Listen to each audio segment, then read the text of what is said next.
Hello everyone, it's Lady Irene here with another BJD video. Today I'll be doing BJD prompts number 4. Number 4 is backstories. I was about to say backgrounds, but no, backstories. So, backstories for my dolls. This is going to be a long one because I have quite a handful. I guess we should start with the first one, which is Poza. Her story, or her backstory, involves 3 other dolls. Her story involves 3 other dolls. Luna, Solace, and Ryuga, who is right now floating with no body. He needs to have his body blush still, and it's been literally 3 or 4 years since I took him apart like an idiot, being like, I'm gonna do this now. Yeah, I am terrible, by the way. But her backstory is, there are adult themes and not fun things in my stories, just so you know. And I have no idea why she wants to slam her face straight in, probably because we're going to talk about backstories, and hers is not a fun one. In fact, it's kind of tragic. So the 4 characters live in a world where fantasy creatures exist, magic exists. It's like D&D, but more modern. Like there's electricity, but the way technology advanced is more magic based than like computers, right? So her story is she was born to a human mother after there was a raid on her village by satyrs, which is why she has hooves. And the way I imagined it in my mind, and if you don't understand what I mean by raid, well, I'm not going to, I know it's adult themed, but this is also YouTube, so I'm gonna try to be as,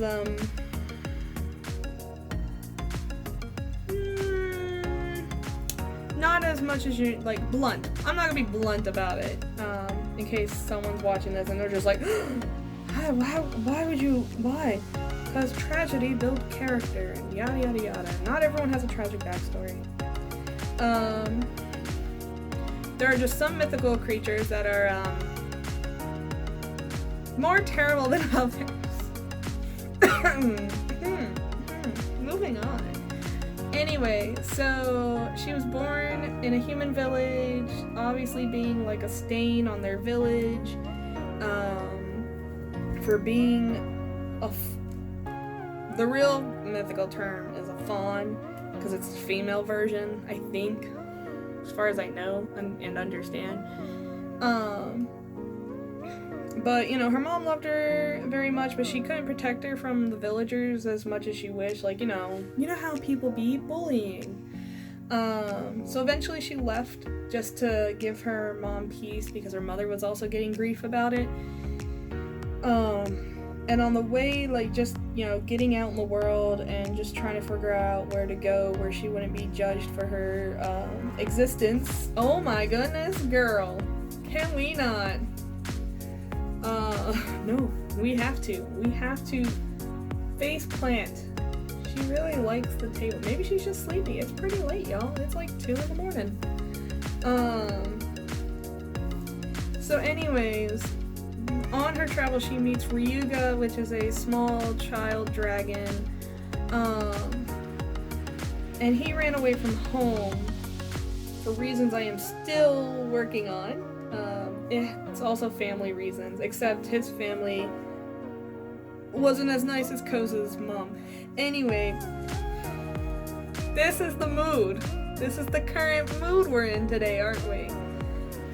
Okay, so point being, since somebody wants to be a jerk, you wanna be a jerk? You know what? No, it's fine. You don't have to be held for your backstory. So anyway, since somebody's being a jerk and doesn't want to be in the camera anymore, maybe she's just being shy. So they eventually like get a house that's like been a rundown, abandoned, you know, like a starter home that people fix up and whatever. And they fix it up, but when they get there after like buying it pretty cheap, they find these two little, not stowaways,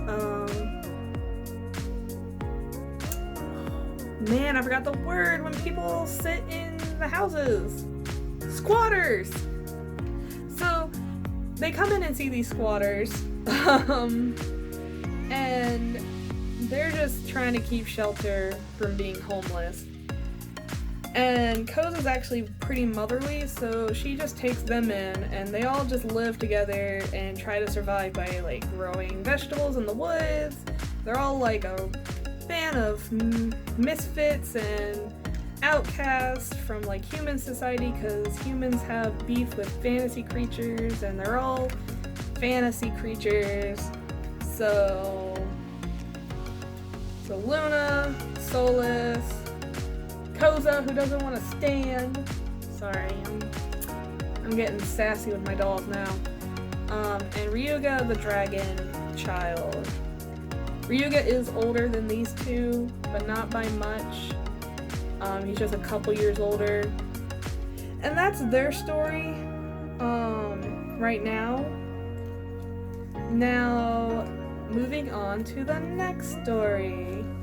So the next story does take place in the same world of fantasy creatures and magical technology advancement. And this one revolves around Sylvia, a young witch.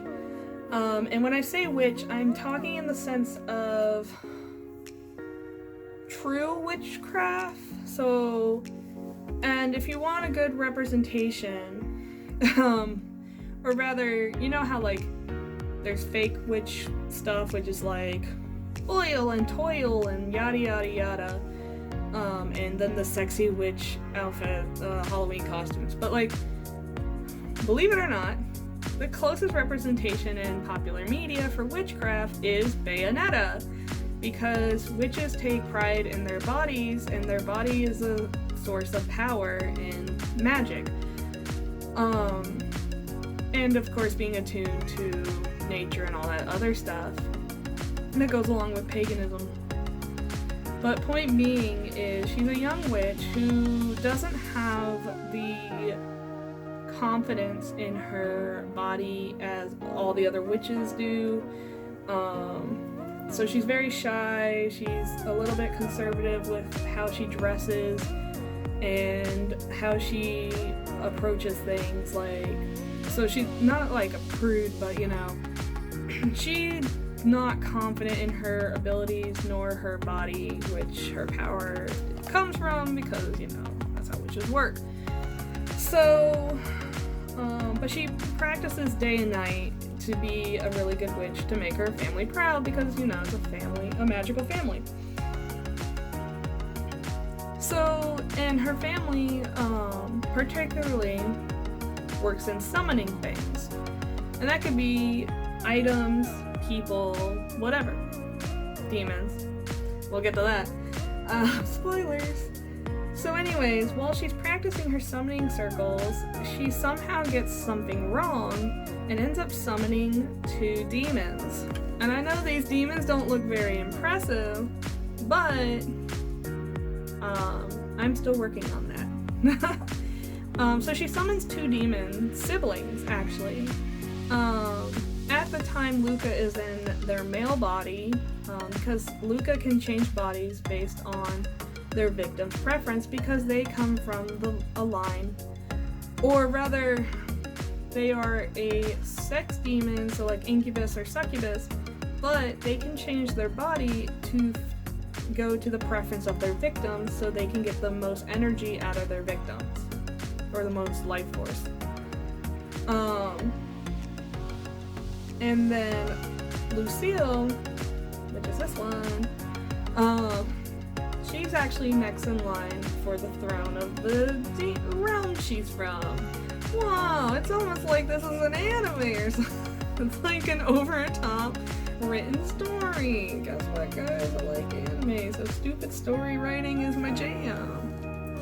Point being is they get summoned together, and they're all like, "Who dares summon me? Great demons of the realm, blah blah blah." And Sylvia's just like, "What did I do?" And she's like freaking out, and they're like, "Oh no, don't cry." And it's pretty much like she accidentally summoned demons. You're not allowed to summon demons because that's dangerous without being like, knowing what you're doing. And even then you're like, well, what are you doing summoning demons? Obviously you're doing something nefarious. So she has to keep this secret from everyone else while also having 2 demons in her room or in her house. So that's their shenanigans. Yay, shenanigans. It's clearly like, I didn't realize how anime it was until I set it into the air, Alright, on to the next story. So this is Aoife, and her story's not as defined as the others. They've been around for a few years. So I've had time where all my smart dolls I got in 2019, so they're really new. But I want to get a few more dolls that fit in her story of being elves, and have a story that revolves around that theme. But that story hasn't happened yet. It hasn't come to mind yet. I have a theme, but I don't have any details to it, right? So she's kind of in story limbo. She has a personality. It will fit within the theme. I already have the dolls I kind of want to go with her. But she does not exist in the same realm as the other dolls I just spoke about. So she's kind of in her own world by herself for the moment until I get more. But based on the clothes she's wearing, it will be a modern day type deal. And it might exist in the same realm as my other smart dolls I'm about to introduce, but I'm not sure yet. We'll see. It's all in development. So this is Clarissa and Ellie. She's the smart doll that I'm working on the body currently. And I know she's in a Santa hat, but she is literally the person who would start listening to Christmas music right after Thanksgiving. And she's been wearing this hat since then, since I got her around that time. They exist in a modern time world, a relatively normal world. Probably a better world than this though, the ideal Earth that isn't ravaged by wildfires and coronavirus. Anyways, as far as Clarissa's story, because it's more defined right now, or rather situation, because there's no defined story, it's more like this is the current goings of Clarissa's life. She's an otaku, but she is a classy cosplayer where she makes cosplays and does really good, cosplays at conventions. And the other doll I want to get to go with her, that's her best friend, is the Sculpt Prowess from Smart Doll in Coco. I know they came out with Cinnamon recently, but I want the Coco version. And I don't have a name for that doll yet, but Prowess will be like the otaku who wears the anime shirts and the cat ears and just nerds out but doesn't do cosplays. So they're gonna be the 2 spectrums of the otakus, of the weebs. I don't know why I wanted to do that, but I did.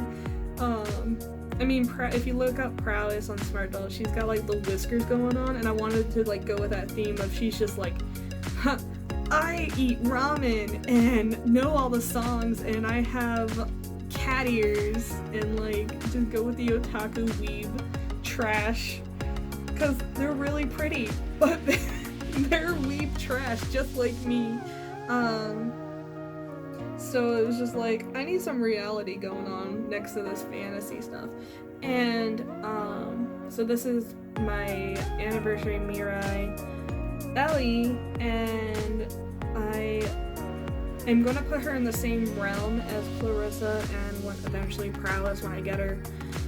I don't know what she'll be doing, but she'll be in that realm. Maybe she'll either be here or she'll be with Aoife with the elves.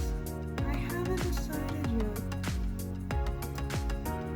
There's a lot of smart doll plans I have, and it's kind of silly how many I want to get. That's not to say I don't want a lot of resin dolls, because I definitely do. Yeah, it's kind of a problem that we all have, wanting dolls and stuff. So, on to the next one. So the next one is Jensen and Alice. Alice isn't in doll form yet. They are both from the Fallout world, as in like Fallout 4 and Fallout 76, and the game franchise. And the reason being is I was playing a role-playing game like D&D, but with a different system called World of Darkness, and I was playing a character named Alice, and my GM had an NPC named Jensen, and he was like, so she was abandoned at a ghoul settlement, so they raised her, and he was like, you don't know if you're attracted to ghouls, and I was like, you're right, let me roll it, and I was like, oh, I guess I am. And so Alice is the character I was playing, and she ended up being attracted to the bartender NPC, and they ended up together in the story, so I was super happy.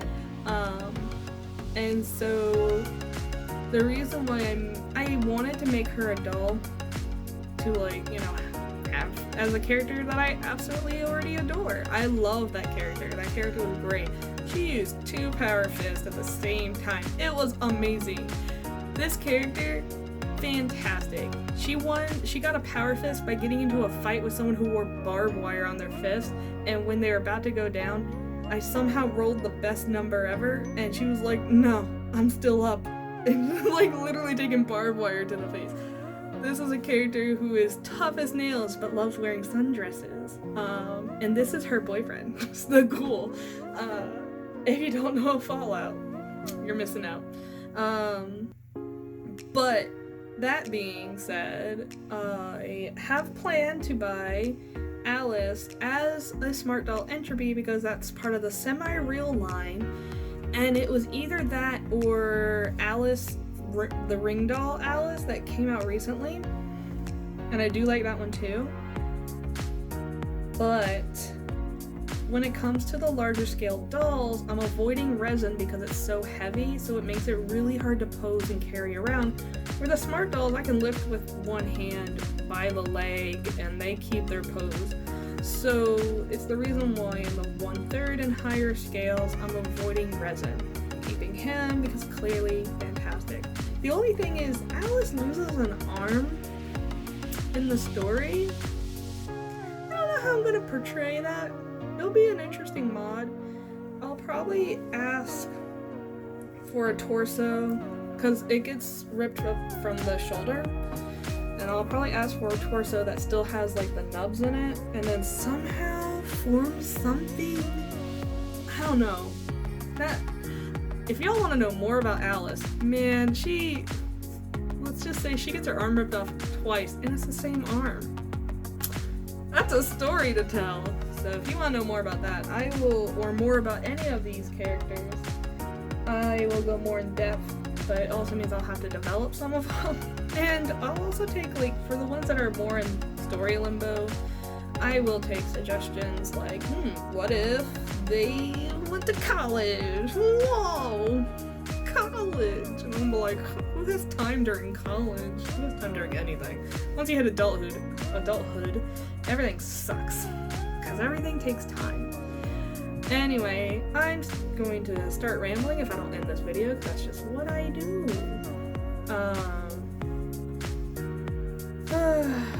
Yeah. Doll backgrounds. Prompt number 4. Took a while. But I will see you in the next BJD video I make. Bye!